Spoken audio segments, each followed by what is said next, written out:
Қайырлы күн, менің құрметті көрермендерім. Менің арнама қош келдіңіздер. Менің есім Ляззат. Достар, мен бүгін жұмсақ үлпілдеген күлше нандардың рецептісімен бөлісетін боламын. Видеоны соңына дейін қарап, каналдан алыстамаңыздар. Достар, менің арнама жаңадан келген көрермен болсаңыз, каналымды жоғалтып алмас үшін төмендегі подписация батырмасын басып қоюды ұмытпаңыздар. Сондай-ақ мені арнамда қаттаманың, тек қана суға иленетін лепешканың және де жұмсақ үлпілдеген бөлкелердің рецептісі бар. Видеоның соңына сілтемесін қалдыратын боламын. Ал ендеше қамыр илеуді бастаймыз. Жылы суымызға жылы сүтті құямыз. Одан соң қант, тұз, ашытқымызды салып жақсылап араластырамыз. Видеоның рецептісін граммына дейін описание бөліміне қалдыратын боламын. Дәл осы рецептпен дайындап көрсеңіздер, күлше нандарыңыз өте керемет болып шығады. Сары майды ертіп қосамыз. Оны да бір араластырып жіберіп, ұнды алдын ала електен өткізіп дайындап қойған болатынмын. Ұнымызды 2 бөлікке бөле отырып, жұмсақ қамыр илейміз.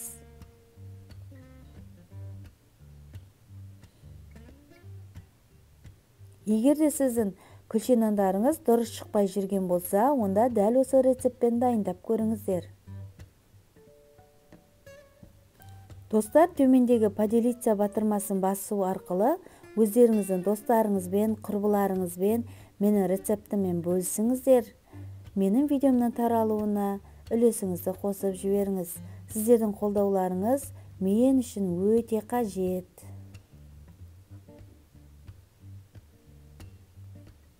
Қамырымызды илеп болдық. Енді аздап сұйық майла жібереміз де, одан соң әбден жақсылап көтерілгенше бетін жауып жылы жерге қоятын боламыз. Мінекей достар, біздің қамырымыз 2-3 есеге ұлғайған болатын. Енді оны бөліктерге бөліп, тағы да тындырып қоятын боламыз.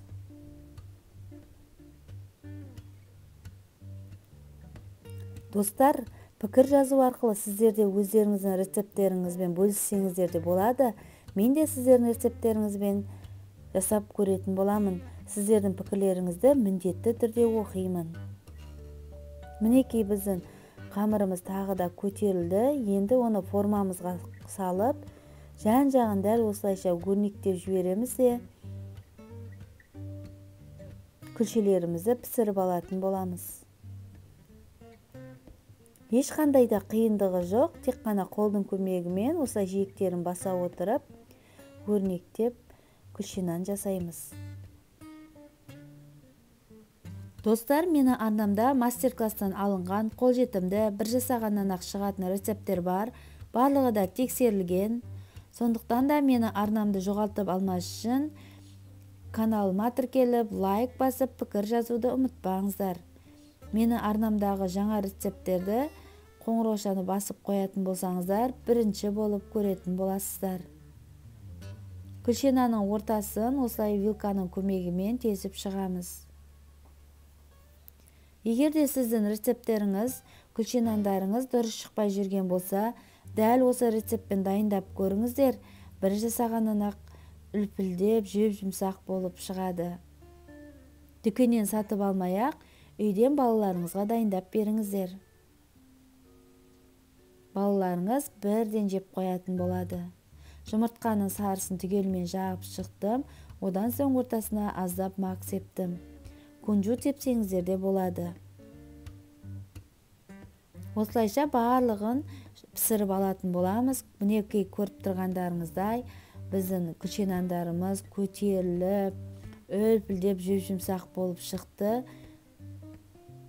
Үлкен болып көтеріліп, өрнегі де дұрыс көрінбей қалыпты.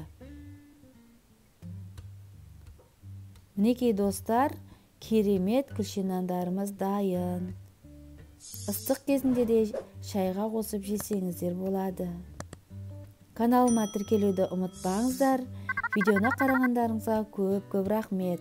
Келесі кездескенше сау болыңыздар. Мен сіздерді каналымда күтетін боламын.